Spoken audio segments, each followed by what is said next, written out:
집에 들어가시니 무리가 다시 모이므로 식사할 겨를도 없는지라.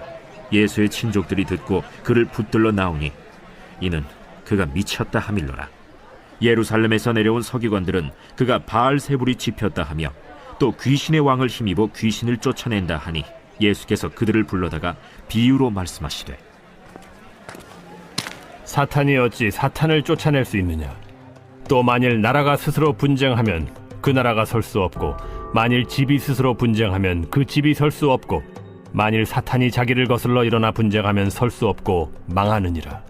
사람이 먼저 강한 자를 결박하지 않고는 그 강한 자의 집에 들어가 세간을 강탈하지 못하리니 결박한 후에야 그 집을 강탈하리라.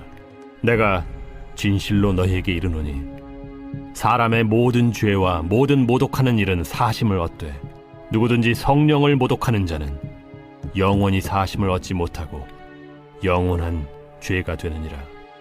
이는 그들이 말하기를 더러운 귀신이 들렸다 함이러라. 그때 예수의 어머니와 동생들이 와서 밖에 서서 사람을 보내어 예수를 부르니 무리가 예수를 둘러 앉았다가 보소서, 당신의 어머니와 동생들과 너희들이 밖에서 찾나이다. 누가 내 어머니이며 동생들이냐? 하시고 둘러 앉은 자들을 보시며 내 어머니와 내 동생들을 보라. 누구든지 하나님의 뜻대로 행하는 자가 내 형제요, 자매요, 어머니이니라. 씨 뿌리는 비유는 그리스도인들이 아주 잘 알고 있는 비유의 말씀이죠. 예수님은 하나님의 말씀을 대하는 사람들의 마음을 씨가 뿌려진 네 종류의 땅으로 비유하셨고, 우리로 하여금 열매 맺는 옥토가 되라 라고 말씀하십니다. 우리가 열매가 맺는 옥토가 되기 위해서는 버려야 될 게 있고 취해야 될 게 있습니다. 그게 무엇일까요? 우선은 욕심과 염려를 버려야 돼요. 우리가 열매를 맺지 못하는 이유 중에 가장 큰 이유는 세상적인 염려와 욕심이 우리의 마음을 가득 채우고 있기 때문입니다.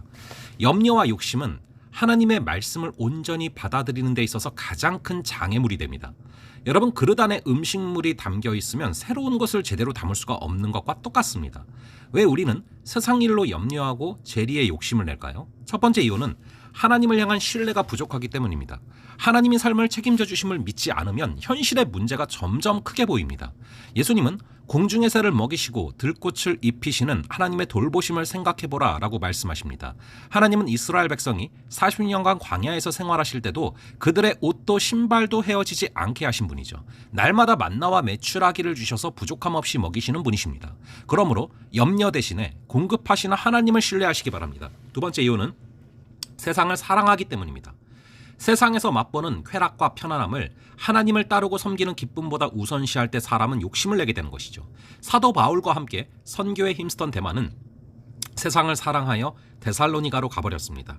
세상을 사랑하는 마음에는 하나님의 말씀이 절대로 뿌리 내릴 수가 없고 열매도 거둘 수가 없는 것이죠. 그러므로 가시덤불처럼 살아있는 염려와 욕심을 제거하고 그 자리에 하나님의 말씀을 채울 수 있기를 바랍니다. 그러면 하나님의 넉넉한 공급과 채움을 경험하게 될 줄로 믿습니다. 이어서 씨앗이 떨어져서 나무로 자라서 30배, 60배, 100배의 열매를 거두는 옥토가 있습니다. 그런 수확을 보는 농부의 마음에는 커다란 기쁨이 있을 것입니다. 예수님은 우리가 하나님의 말씀에 바르게 반응해 이렇게 풍성한 열매를 맺기를 기대하십니다. 그렇다면 하나님의 말씀을 대하는 우리의 올바른 태도는 어떤 것입니까? 그것은 하나님의 말씀을 진지하게 받아 마음에 간직하여 그 말씀을 잊어버리지 않고 실천하는 것이죠.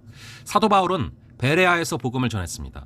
그런데 그가 전하는 말씀을 받은 베레아 사람들의 태도는 다른 지역 사람들보다 훨씬 더 특별했습니다. 그들은 복음을 열린 마음으로 받아들인 것이죠. 그들은 바울에게서 듣는 것으로는 만족하지 않았습니다. 스스로 그 말씀을 연구하고 살펴서 바울이 전한 말씀의 더 깊은 차원을 면밀하게 살핀 것이죠. 오늘날 우리는 말씀과 관련된 수많은 영상을 접할 수가 있습니다. 그런데 단지 듣는 것만으로 만족해서는 안 됩니다. 스스로 성경을 읽고 그 말씀을 꼼꼼하게 공부하고 말씀을 통해 습득된 교훈을 실천해야 됩니다. 그럴 때 비로소 하나님이 기뻐하시는 삶의 열매를 풍성히 맺을 수 있는 것이죠. 지금 당장 하나님의 말씀을 묵상하는 개인 시간을 가지시기 바랍니다. 그 시간에 들려주시는 하나님의 음성을 작은 실천으로 옮길 수 있는 여러분 되기를 바랍니다. 그럴 때 하나님이 예비하신 풍성한 영적인 삶을 누리게 될 줄로 믿습니다. 하나님의 말씀을 대하는 태도가 삶의 열매를 결정하는 것입니다. 하나님의 말씀보다 자기 생각과 세상의 가치를 따라간다면 말씀은 뿌리내릴 수가 없습니다. 내면을 가득 채우고 있는 욕심과 염려를 내려놓고 하나님의 말씀을 소중히 여기며 말씀의 교훈에 순종하시기 바랍니다. 그럴 때 주님이 기대하시고 또 기뻐하시는 삶의 열매를 맺게 될 줄로 믿습니다. 잠시 기도하겠습니다. 아버지 하나님, 우리가 열매 맺는 옥토가 되기 위해서 염려와 욕심을 버리는 삶을 살게 하여 주시옵소서. 우리의 마음에 말씀을 심고 적용하며 살아갈 수 있는 귀한 역사를 허락하여 주시옵소서. 감사드리고 이 모든 말씀 우리 주 예수 그리스도의 이름으로 기도합니다. 아멘. 그럼 또 다음번에 뵙도록 하겠습니다.